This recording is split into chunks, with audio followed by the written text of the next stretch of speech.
What's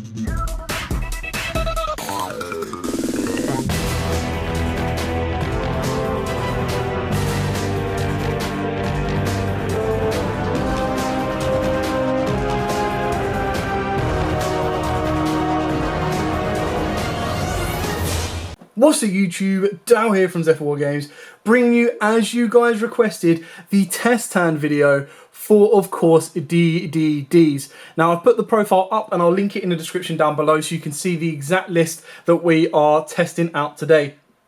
Now, I am not the master of DDDs, but what I will try and show you in this video is the consistency of the build and then the different kind of combos that it can produce with its best and its worst. Now, the one issue, or the kind of issue with DDDs, is it requires a mixture of at least 3 cards, being the DD Savant Kepler, the Necro Slime, the Swell Slime, and of course your Lamia. So it does need a lot of components to kind of come together to give you the full combo that you need, and annoyingly, it can be stopped by quite a lot of hand traps.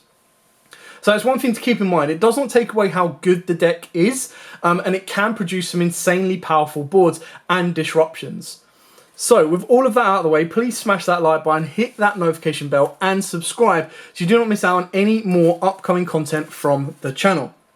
So what we're going to do is we're going to do our standard test stands of 2 going first, 2 going second. There are plenty of combos online, so rather than showing you exactly what the perfect hand gets you, I thought I would show you more about consistency and what do you do if you don't open up the perfect hand. How far can you go? What can you produce?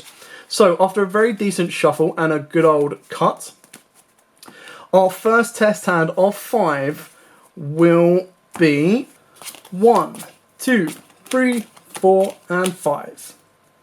Now this combo is actually a pretty nice combo because off of Jack in the hand, the worst thing that can happen when you reveal it if you don't have a Kepler is your opponent is going to take the Kepler. That is the worst thing that they can take from you because Kepler then instigates a missing piece. But if you open up these two, then you actually are quite happy because you're going to use the Kepler as bait so that you get to get all 3 of your missing pieces. And especially with Where Art Thou, we can now pretty much complete full combo, which is going to get us a very nutty board. So you do not normal summon Kepler yet. Activate Jack in hand first because your opponent doesn't know you've got this. So you kind of want them to go, oh, he's trying to get the Kepler. I'm going to take the Kepler so he can't have it. And you go, ha, sucker, I wasn't after the Kepler. So you reveal the 3 here. Now, the most damaging card you take off your opponent is the Kepler. Like literally, that's just how it is. You take the Kepler, that is the strongest card you can take from them. Because if you let them get the Kepler can then get them the Necro Slime or the Lamia. So there's no point in taking that. Now, because we've got Where Art Thou, we can take any one of these. It doesn't matter. We're going to get the other one as well. But the one that I'd probably go for more times than not, maybe Lamia to give you a fusion plays. But you are going to be able to get, synchro plays. But through Kepler, you are going to be able to get your Swell Slime as well. So go with the Necro Slime, completely fine. And that will just instigate your fusion plays a little bit better. Then what we're going to do here is we're going to normal summon our own copy of the Kepler. That will then trigger to search you out a Dark Contract with the gate. And you're going to activate the Dark Contract with the gate, and that is then going to get you your missing piece of Swell Slime. Because then you can activate the Where Art Thou, because you control a level 1, to give you the Lamia to the hand as well. And that gives you all the components, and that is why you play so many cards that are going to be able to try and get you to those missing components. So, off the back of this, standard wombo combo of Swell and Necro to create your Genghis. You then banish the Swell to bring down the Lamia, and you then trigger the Genghis to bring back the Necro. So nice kind of standard 1-2 swift, let's go. And then from this point on, what you want to do is you want to sync your Genghis and your Lamia, and you're going to go into your DDD Gust King Alexander. And then what you want to do from here is you want to use, let me just get this one right, I believe it is Gust King for sure. Just going to make sure I do this one right. Gust King and Necro, there we go. I'll get there eventually and go into Crush Heap. You've then got the ability of Necro in the grave, so you're going to banish Necro and of course your Genghis, and that is going to allow you to special out, where are your? Our High Flame King Genghis. That will then trigger Crush Heap's effect, which starts a chain reaction because it brings back Lamia, which then triggers High Flame to bring back your Gust King Alexander. Now obviously at this point you've got two paths that you can go to. You can go straight into a Crystal Wing Sync, but we're actually going to go a little bit more highbrow than that. Now obviously if you don't have Halley Firebrax, then that's where you'll probably make a Synchro. You can make a Shen Shen here, which means you've got a Macro Cosmo, plus you've got a Spell and Trap Negate, and then you've also got the ability, if you wanted to activate this, and you would probably activate this prior if you don't have the Halley Firebrax. But because we do have a Halley Firebrax, we're going to use both of these to make our Crystron. That is then going to trigger to summon out Ghost, and again, because Lamia just loves the field way too much, we're going to trigger our Triple D Gust King Alexander to bring back, and remember this goes in the extra deck, to bring back our Lamia, and then that gives us instant Synchro fodder to go straight into, of course, our Crystal Wing. Now, it might be a little bit too late, or too soon, too late, too little too late, there we go, I'll get there eventually, because your opponent might be able to try and Nibiru you this before this or anything like that, but that's one thing you do have to keep in mind. Now off the back of here, you've still got a lot of playing around with, because off the back of Crystal Wing as well, you've got the Halley Firebrax plays you can make during your next turn, but what you kind of want to go for is, this is where you go full DD combos. After you set this up, is you're going to use your High Flame and your Ghost, and you're going to go into your Gilgamesh. Now, the second you do this, you are now locked into DDDs, but do not worry, because you're going to be able to abuse the living heck out of them. So you're going to trigger Ghost Effect as well, and Ghost Effect will target Lamia to send a Lamia, because then that sets you up for a bit of fusion plays as well, future plays as well.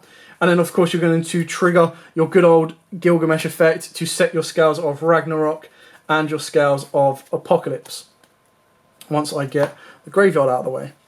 It's then important because then what you're going to do here is you're then going to banish Ghost, and you can banish your High Flame. It really doesn't matter which ones you banish.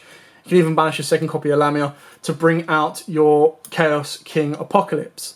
That will then trigger Ghost to put one of these back into the graveyard. Now you put Swell back in the graveyard for future plays, but keep in mind you also have Cross Sheep. So if you wanted to, you could put Genghis back in, because then you can have the ability during your opponent's turn to revive the Genghis, and if you put it to his own sheep points too, you can trigger Sheep's effect as well. So it depends on the route you want to go. You can also put Necro Slime in there for more future fusion plays. Now, what you want to do here is you then want to trigger Lamia's effect to banish or destroy the Dark Contract with a Gate to bring herself out. This, because you are locked into DDDs, don't forget, will bring out your Siegfried. And then this is where you can trigger the Oblivion King Ragnarok. And this is where, if you put High Flame King back into the grave, you can bring him back. And that gives you a very, very nasty... So it's whether you want to kind of commit to the full board, or whether you're trying to commit for future plays. Now, committing to future plays, that's where you're kind of like, right, well, if my opponent breaks my board, it's not the end of the world, I'm not going to lose, I've still got plays to make. If they do break your if they don't break your board, then you're pretty much going to win from this point on anyway, which is absolutely fine. So you've just got to keep in mind of the length that you're going to. Now, the other option you can do is you could keep the Gate in play and get rid of the Gilgamesh, but it depends if you want the monsters on the board or not. So if we didn't put the Swell Sign back, in this scenario, because we did put the Swell Sign back, you can bring back your Alexander. But if you didn't, you can trigger this to bring back the High Flame King Genghis. And then what you've got here is you've got a Spell and Trap Negate, you've got a Monster Negate, you've got another Spell and Trap Negate. And then obviously, during your opponent's turn, you've got the ability of Halley Firebrax. Now, the only other card you'd want to bring back here would be your Genghis. And the reason you do that is because Genghis is a level 6 specifically. So, specifically being a level 6, it means that you can Synchro Summon during your opponent's turn into a Savage Dragon. So it depends on the route you want to go, because playing through your opponent's turn, which is exactly what we're going to do here, whichever one of these you negate with first, you use as fodder. But what I would probably tend to do is probably use this one first as fodder, entirely up to you. But you tag out the Halley Firebrax. Halley Firebrax will then go into your Formula Synchron, which will then let you draw a random card. Then you've got the ability of Formula Synchron to sync into a 10, which can be your Satellite Warrior. And your Satellite Warrior will then be able to pop 2 cards, I believe. Yep, 2 cards. But obviously if you use a Synchro instead of this, then it's going to be able to pop 3 cards. Your other option is that if you made this a Genghis instead of a High Flame King, then you could bring out your Savage, and then Savage can then equip... actually, I don't know if Savage can. Does it count as a Synchro Zone? I should probably know this. Yeah, treated as a synchro summon. So then you can then trigger Savage to equip Halley Fireback. So you've used a synchro to get this. So it depends on if you don't want your opponent to build a board at all, or if you're happy letting your opponent set 3 cards or setting a board up and then just going, haha, boom, kill 3. So that's really dependent on your play style and the route you want to go. The other way, like I mentioned, is you could probably slow down in the combo and leave more pieces on the board so that you go for your calamities during your opponent's turn. And then, of course, that's near enough, 9 out of 10, if you do it correctly, going to completely shut your opponent down. And your opponent's going to be like, oh, guess I can't play Yu-Gi-Oh! And that's the route to go. So that was a pretty damaging board. And obviously, if all of that board survives, you're going to be able to OTK. And keep in mind as well, that if you put the synchro to the zone that cross sheet points to, if you were to leave your high flanking Genghis, if you got rid of the Gilgamesh and put your high flanking Genghis there, cross sheet would then be able to revive another card, which is beautiful. But what it would also do is, because it points to a synchro, is it will then buff all of your monsters by 700. So then it makes it even harder for your opponent to try and get past. So it's just something to kind of keep in mind, that you can continually trigger the cross sheet to get maximum value out of it. Another option, if you don't have the Halley Firebracks, is you could go into an IP Masquerena, and again, that gives you access to Avramax during your opponent's turn, gives you access to Appaloosa, and it also gives you access to the Underworld Goddess, as we've mentioned before. So, after another decent shuffle and a good old cut, our second test hand of 5 will be 1, 2, 3, 4, 5. Okay, very, very interesting. Very, very interesting. So, this is a little bit different because the Jack in the hand, activating this now, would not be ideal, because ideally what you're going to take is you're going to take the Necro Slime. Your opponent is probably going to take the Kepler, and then the other Lamia you'd reveal would stay in the deck. Another option is you could take a second Lamia. It's entirely up to you. There we go. Now, what we've got the ability for is we do need to get Necro to the grave, but Necro is also a nice little Allure target because we've got the Foolish Burial. So, Allure will give us Kepler and Desires, broken, and we're going to banish the Necro. We don't really mind about that. And now we can pretty much go off. So, Kepler will use the effect to get us the Dark Contract, trigger the Dark Contract to give us the Swirl Slime. Now, of course, you could use Desires. Desires would get you quite far, but you've got to keep in mind as well with the Lamia as well, you're not going to be able to get that extender on the board as much as you would want to. You could use Desires, but the risky thing with Desires is if you lose your Ghost, then you lose an ideal target that helps extend combos and maintain a little bit of resource. So it's entirely up to you. I would definitely activate Foolish Burial first, put in the Necro Slime in the graveyard, because then at least that sets me up fusion plays should I want it. There we go. And then what you've got the ability to do here is you can use, it's a bit of a risk, but you can fuse these now, or you can Desires. I suppose it doesn't make too much of a difference, it just gets risky. So let's have a look at our risk. 1, 2, 3, 4, 5, 6, 7, 8, 9, 10. So that's the dead thing, because you've just lost your 2 one-offs that ideally you don't want to banish. What would be our draw? Where Art Thou and Allure of Darkness. So, meh, it's okay. It's not great. Because what you can do here is you'd activate the Where Art Thou, get whatever's left of our deck. Necro Slime, there we go.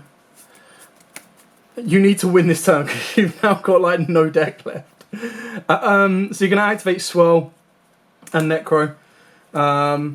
This just allows you to maintain Lamia. That's literally what you've just tried to achieve. Going to your Genghis. You're then going to trigger the effect of Swirl to banish itself to bring down the Lamia. And then from this point on, you can trigger the Genghis to bring back the Necro Slime. You then want to use Lamia plus Genghis and go into your Triple D, Great King, Gust King Alexander. Then going to use Necro and Kepler. And you're going to go into Cross Sheep. You can then trigger Necro Slime from the graveyard, banish himself and Genghis. Keep in mind you've already used Genghis's effect. And this will go into your High Flanking. There we go. This can then trigger Gust King, but it can also trigger Cross Sheep. Do we want to bring back that second Necro? I don't think we need to, nor do we want to. So we'll bring back Lamia What can this give us that's ideal?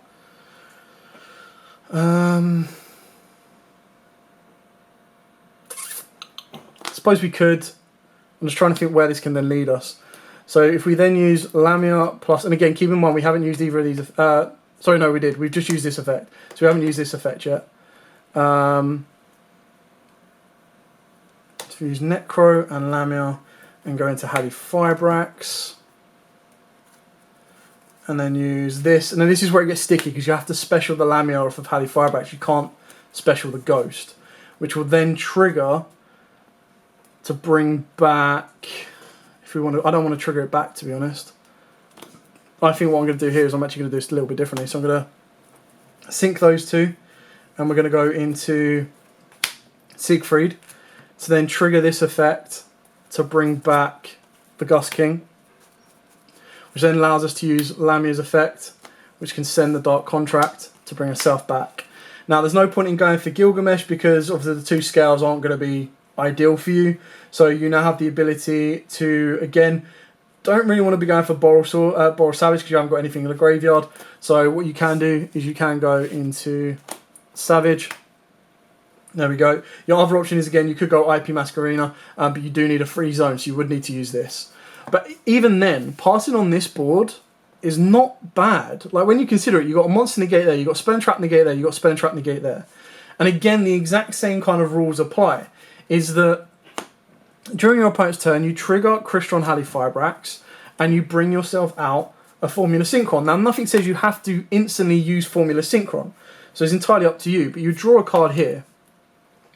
Now, ideally, on this one, you want to use either of these two, because by using one of these two, this will then go into Satellite Warrior. And again, it's specifically you put Satellite Warrior to a zone Cross Sheep points to, because then what that will trigger is that will then trigger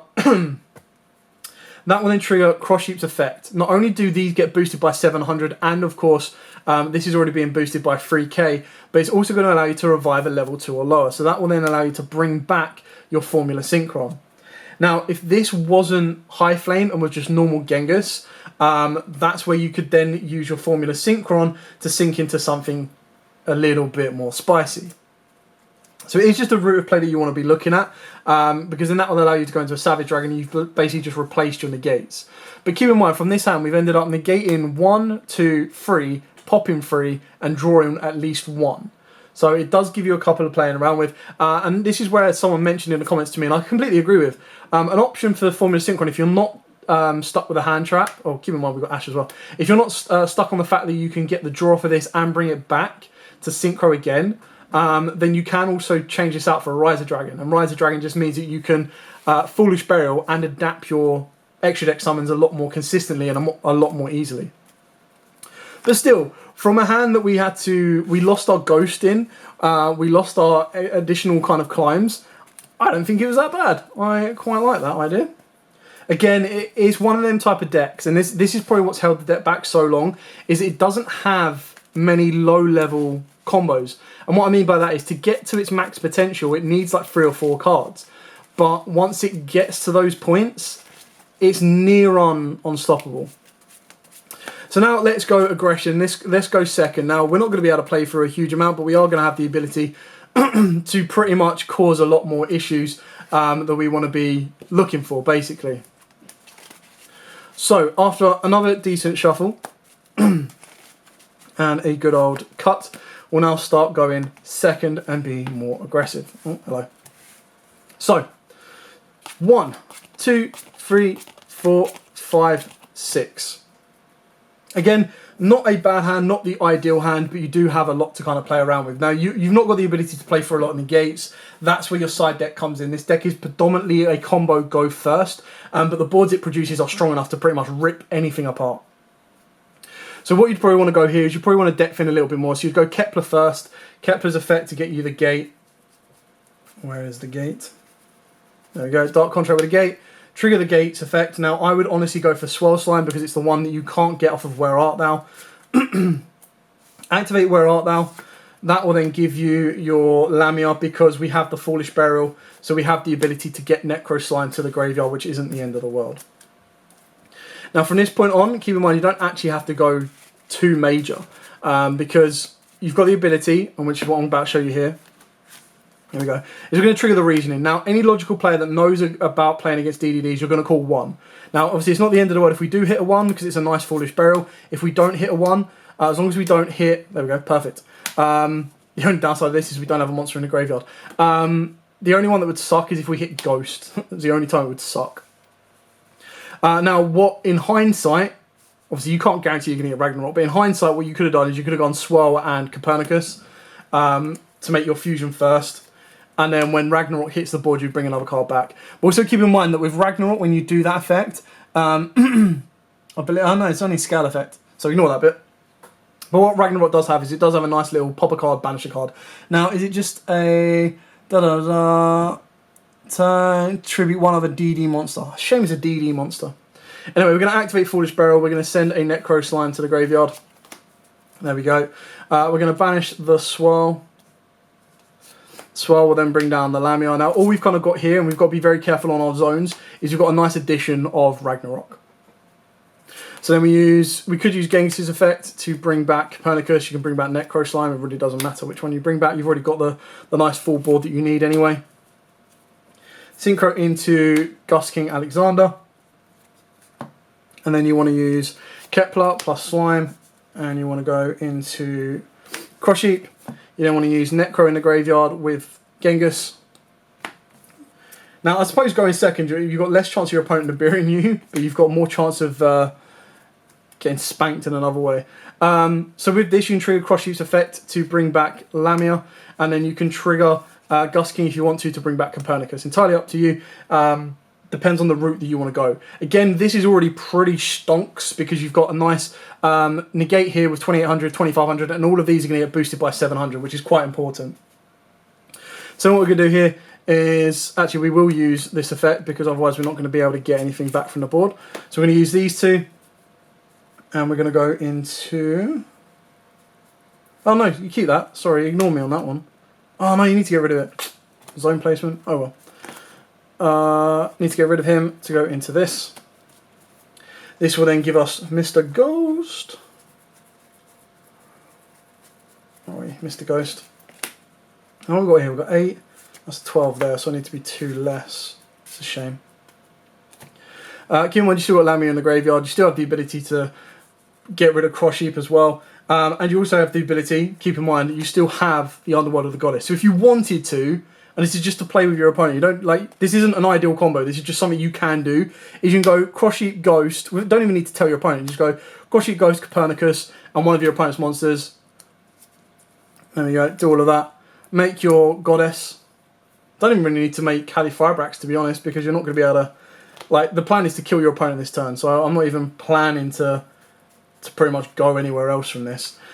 Just for additional, why not? Let's get rid of the gate, let's bring back Lamia. Use the effect of Oblivion King to tribute the Lamia to banish a card. And then you got 3, 28, sorry, actually more than that, it'll be 3, 27, and 35. Pretty much got game there. If you didn't, then I'd probably play this a little bit differently. And I probably wouldn't be, not rushing, but I probably wouldn't change it. But the idea is I just want to go for game here. And this just shows you something that you can keep in mind with this. If you don't have this, then you still have the ability, because you haven't locked yourself into anything, is you still use Kali Firebrax plus the Crush Heap, going to Avramax, going to an Appaloosa, going to whatever you want, and then that will still leave you with Ghost and Copernicus that can then make Gilgamesh, and then Gilgamesh can make you your Scales, and then you go from there. So we're going to tidy this up, and then we're going to go into our last test hand, going second, and see what we can do. Okay, so let's shuffle this up, and let's do our final test hand going second. Obviously, in the last test hand, you probably could have comboed further, but there might have been just no need to do it. So why extend the agony? So after another decent shuffle and a good old cut, our second and final test hand going second will be 1, 2, 3, 4, 5, and 6. Now, apart from the Chaos King, and even then we still have a nice pendulum scale there, it's actually a fairly decent hand. Now, what we're going to do here is we're going to normal summon the Kepler, and again, this is your major choke point. But what we're going to do from this is we're going to get our gate. The gate will then search your Swirl. And you've pretty much got full fusion plays from this point on. The only risk you need to take is when you're activating desires or going to activate desires. So activate Swell and Necro, give yourself your first Genghis. Beautiful. Then activate your desires. Now you can, to be a little bit safe, you can bring down the Copernicus, and the Copernicus that can then technically Foolish Burial the Lamia. But 1, 2, 3, 4, 5, 6, 7, 8, 9, 10. That's sucky. That's so bad. No. I suppose the good thing of this is we actually have got full scales, so we can actually pendulum summon. So I'm actually quite happy with this. This is going to show a completely different side to DDDs, which I absolutely love. So I've got no issue with this. So what we're going to do is you can use your Genghis and your Kepler. We're going to go pure DDs, I think. Apart from, I mean, don't even need to use Cross Sheep. You can go pure DDs and not even worry about that. So let me just check Genghis. Does Genghis have to put both scales down? Let's have a look. Yeah, it has to be specifically 2. That's a shame, but not a shame. I don't know if I've got 2 scales left because I've banished the Ragnaroks. Damn, that would have been so good. Oh well, we'll see how this goes. So we'll activate the Necro Slime in the graveyard. Keep in mind we still have our Swell. There we go. So we're going to banish those to make our High Flame, which can then trigger the Cross Sheep. Put Kepler back in his zone, which will bring back our Swell Slime. I really want a pendulum summon just because we can. I'm trying to think if there's a, like, do I want to make Gilgamesh to do the pendulum summon for me? But I don't think I've got. I'm just going to check the deck. I don't think I've got 2 scales in the deck, which will pretty much answer that question. Oh wow, I don't. That's so bad. Alright, I don't have 2 scales. Fine. We still haven't used this effect yet as well, so keep that in mind. So what we want to do here is if we scale the Kepler, scale the Copernicus, keep in mind we're not going to be able to do any synchro summoning whatsoever because we didn't get the Lamias. So this is quite difficult in that scenario. Still doesn't mean that we haven't got plays, so keep that in mind as well. Haven't used that yet. I'm just going to pendulum summon. Why not? You cannot pendulum summon monsters except DDD monsters. Fine. You cannot pendulum summon monsters except DDD monsters. And once per turn during your standby phase, reduce this card's scale by 2. That's, again, completely fine. You can negate the activated spell effect that would inflict damage to you, then destroy this card. Fine. I don't mind that. That gives me a fairly decent board. Copernicus' effect is going to go off. This can then send me the Lamia. So this will then activate or unlock some synchro plays for me. Which is absolutely fine. I suppose if we do Chain Link 1, Chain Link 2, or maybe because I don't have a target in the grave. So what do we want to do here? Let me try and figure this out. Because we don't play boss link monsters. The only boss link monsters we play are the Underworld of the Goddess. So if we went 1, 2, 3, 4, and then used our opponent's monster, I suppose that gives us the Underworld of the Goddess, which is perfectly fine because then what this then allows us to do is we can banish Swell. Such a weird hand. Such a weird hand. To bring down Kepler, which will then trigger Genghis' effect in the grave to bring back Lamiel. Then we've got the ability to link or sync, entirely up to us. Let's go for... I don't think I've got any... Do I have Ghost left? I don't even have Ghost left. What is this? Jeez. And they say Desires isn't a neg 9. Link these two together to go into a Hulk. Hulk will then trigger to give us another Lamia from the deck. Our last Lamia from the deck as well. Keep that in mind. Synchro if we want to. Don't need to, but you can do. To make an 8, which can't be Crystal Wing. So, can we go higher? No, we can't. So let's make... I'm bringing out Savage. At least Savage gets a little bit stronger because it can equip Cross Sheep. And then you have the ability to bring back Lamia. Don't know why you would need to. If you did, you have the ability to go into Gilgamesh, but that doesn't really give you too much because the scales are all gone. Rip. Still a fairly decent board. It's not ideal, but it's still not bad. 1, 2, so a 10. I still get Savage. I can still... I've got no synchros in the grave though. Okay. I mean, this is still not bad. We've negated everything. We can negate a graveyard effect. We're swinging in for 3k, swinging in for 28, swinging in for 15, swinging in for 350, I think something like that. We can always bring back Lamia, poke for 100. But by bringing back Lamia, you're not really doing anything apart from sitting her in defense, because you've not got any synchros to kind of make, which is a big shame, but it is what it is. But this is just weird hands. This is just what weird hands you get with DDDs. Now, it might not have been as weird. A lot of people might be saying in the comments, oh, but you could have done this and that, which is perfectly fine. I'm always happy to, and I'm open to constructive feedback just to kind of be able to learn and get a little bit better on the deck in general. But it's one of these decks that I have such a love-hate relationship with, which is why I let Joe deal with it a lot more than I do. Because it's like, I love what it can produce. I just hate how hard of a hit it takes to produce it. Like, I love the artwork. I love the way that Curse King Siegfried looks. But it's just like, bro, you have to work so hard to get this end board, which even then isn't as impenetrable as some of the other meta decks around. But still, love the deck. So much fun. And I hope this video has kind of helped you, give you a slight tutorial on how the deck operates, where the deck can go, the weird hands, the great hands, the best hands, the worst hands.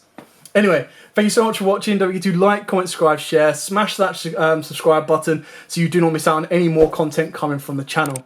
As absolutely always, guys, stay safe and happy dueling.